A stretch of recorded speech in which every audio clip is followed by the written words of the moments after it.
What up, my people? Yup, it's that time. Back by popular demand, y'all have been hitting me up like crazy for this story. I've been meaning to tell it for the last couple weeks. Well, it's here. This is the legend of the navigator who crossed the ice walls, part 3. And if you happen to miss the first two, I'm going to post the links to part 1 and part 2 in the bio, but a quick overview.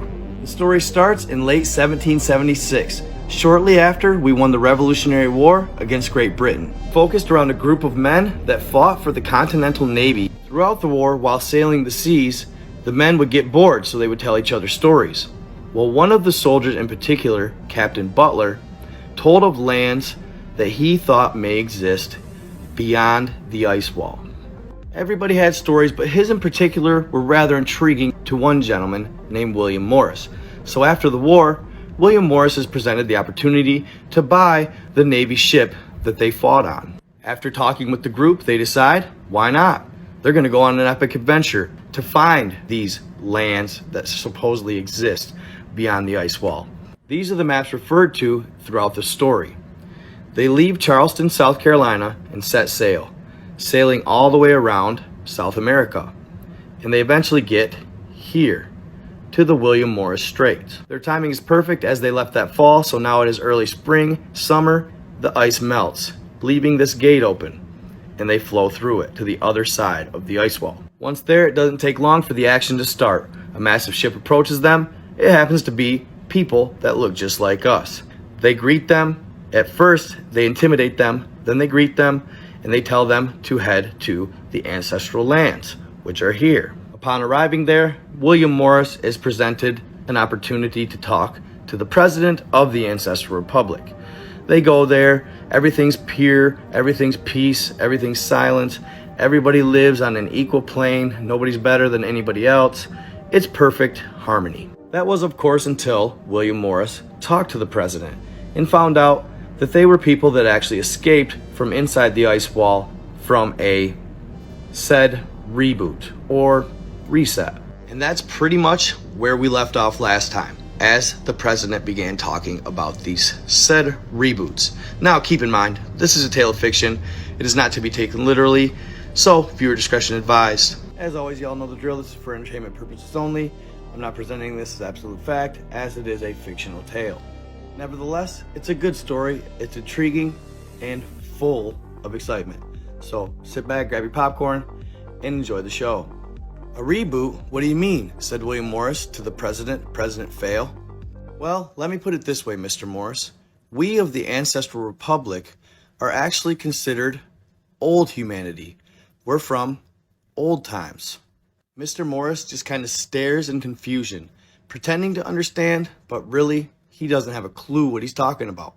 See, Mr. Morris, I really don't have enough time to thoroughly explain everything, so forgive me if I miss some points, but we're going to go over this quickly. As times are tense and extreme, a war that's usually watched from afar is actually now on our back doorstep. But let me put it plainly. We aren't from the last reboot process, as there has been thousands since ours. Alright, hold on. Please explain this reboot. And you're part of what? Ancient humanity? I'm lost. It doesn't make any sense. Mr. President, as much as I'd love to say that I'm keeping up with you and completely understand what you're talking about, the truth is I don't. What's this ancient humanity, and how many humanities have there been? There's been many humanities at many different times, as well as many reboots and resets. These are set dates or predetermined times often as to when these resets will take place. The only reason it's done before these set times is under certain special circumstances. In other words, these are intentionally created. Okay, said Mr. Morris. Now, please define said reboot. The president gets quiet for a second, then states, the reboot is a process they carry out in your lands. It can sometimes come in plagues, pests, wars, bombs, meteors, you name it. In fact, it could be all of those combined. You never know. Mr. Morris suddenly got dizzy and white as a ghost. He couldn't believe what he was hearing. He was absolutely mind blown. I'm sorry to break it to you like that, William, but I've got stuff I've got to do. "Please take care of him," he said to an agent, and the president went off into his building. Mr. Morris headed back to the boat to let the guys know what he had just found out. After getting back to the boat and breaking it to the team, of course, they had numerous questions as well, and they were absolutely dumbfounded. They couldn't believe what they were hearing. Oddly enough, they all kind of went their separate ways on the boat and sat in silence. The old humanity? They carried this all out intentionally? Who could be capable of such things? Mr. Morris thought to himself. As Mr. Morris was pondering this thought, a deafening sound emanated from the skies above. A large explosion went off in the water near the boat. Boom! They hit the deck instantly. The waves jostled the boat as if it was a piece of paper. Bombs going off all around them. The entire team hits the deck, waiting for the worst. Let's go, let's go, Mr. Morris says. The team gets up. They run up to see the cityscape. Everything is flattened. It looked as though it had been war-torn for decades. The only evidence that it wasn't was the fact that there were bodies lying everywhere. The men didn't understand what was happening. They had never seen such weaponry. It was much more advanced than anything they had back home. People were screaming, and an alarm was now activated throughout the city. There was a gentleman running around trying to calm everybody down. All Mr. Morris knew was they had to get off that deck. So they started making their way towards town when the guy trying to calm everybody told them to head to the president's office. So there they went. As they made their way, they tried to help as many people as they could. It was like nothing the Navy men had ever witnessed. Much more gruesome than anything in the Revolutionary War. They made their way past their brothers and sisters. They felt a connection with them. They felt for them. They wanted to help them. And anguish and anger fell over them as they saw innocent people die that day. And they watched the skies as small spheres with red lights darted around, dropping these massive bombs. They finally got to the president's office and were to safety. Mr. Morris looked up to the sky, begging for mercy, but it was a dark, reddish tone. As he glanced at the sun, it didn't hurt his eyes. It was much lighter. He then noticed that the moon was almost black. The odd spheres moved in all directions, faster than anything he had ever seen. They were so fast, it was almost as if they'd disappear for a second, then reappear. There was no order to their fighting. The president's building was full of wounded from corner to corner.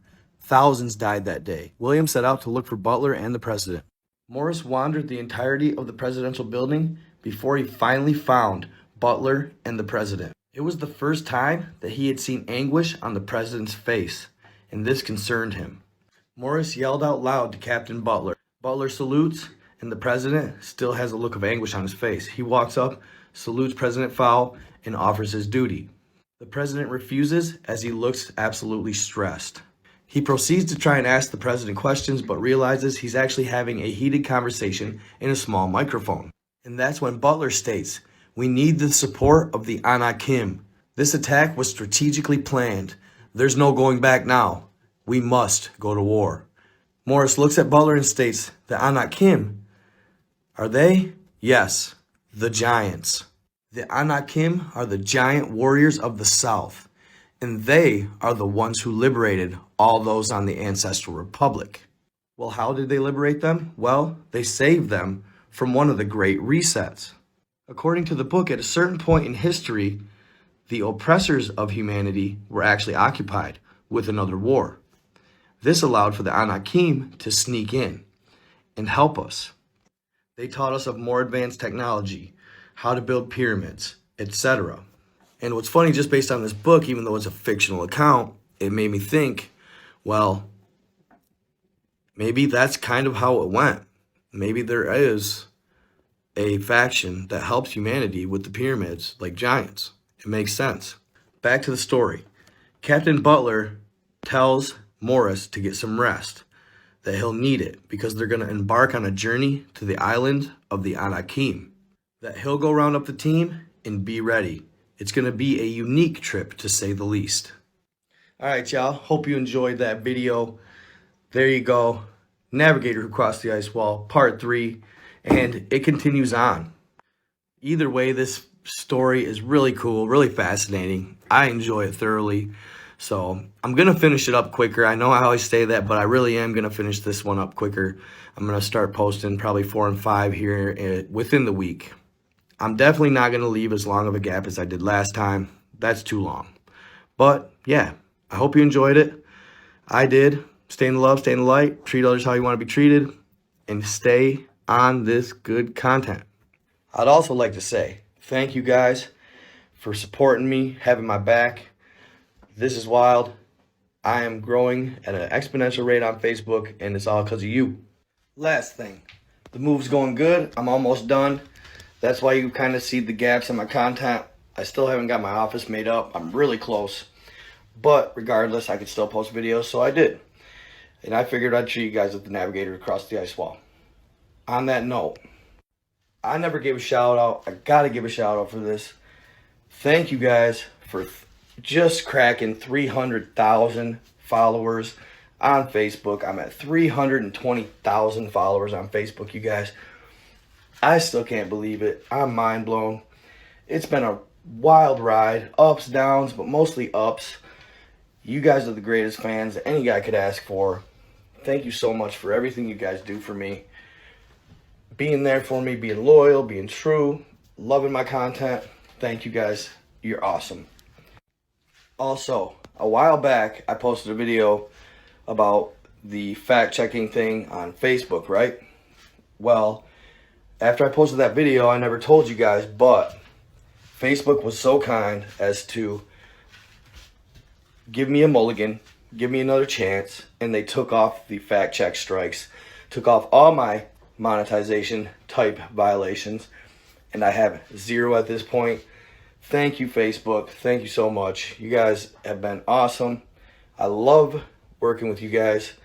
Your platform is amazing. Your audience is amazing. It's broad, it's big, and you know, the possibilities are endless.